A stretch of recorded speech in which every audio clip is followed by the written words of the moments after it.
This exercise is going to be wrist extension end range liftoffs, where we are going to work on taking some of your passive range of motion, your flexibility, and build strength in those end ranges and take more of that passive range of motion and turn it into active, usable range of motion that will carry over into the activities that you like to do with your wrists, like things like push-ups and being on your hands and knees.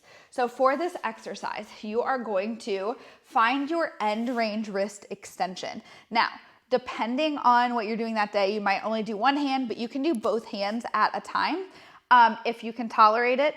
And then depending on how intense you want to make it, you might come into this position into quadruped and put more of your body weight onto it. But the idea for this end range liftoff is to first find your end range of motion. So I'm leaning in to finding my passive flexibility.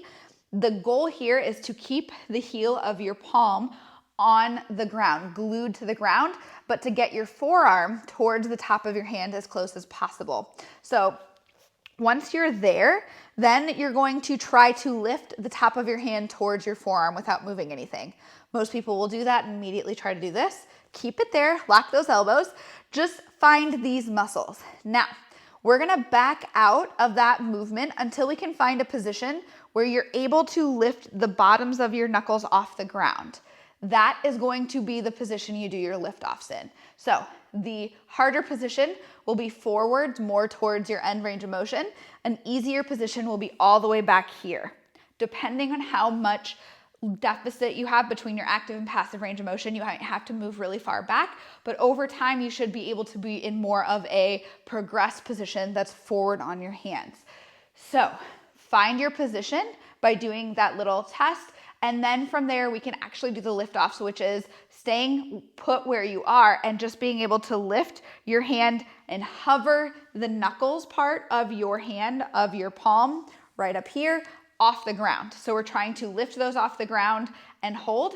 What we should not see is bending the elbow to do so. If you find yourself doing that or leaning away or compensating, then we need to back out of the range of motion even more to do the exercise. You're gonna hold for the prescribed amount of time, typically 3 to 5 seconds, and then reset. What we're trying to do is keep the fingers long here. We're not trying to compensate with those, and we're just trying to feel the tops of the forearm and the wrist. Really, those muscles work really hard. They should burn and fatigue. If you find yourself struggling as you do a couple reps that you're compensating, then you can just lean back again into the range of motion or position that you need. Over time, you should feel that you don't have to do that as much, but you want to decrease compensations and find the position that you can get the most out of the exercise and that is going to make the exercise the most effective for the goal, which is to capture more of your wrist extension range of motion. So make sure you modify your position as needed.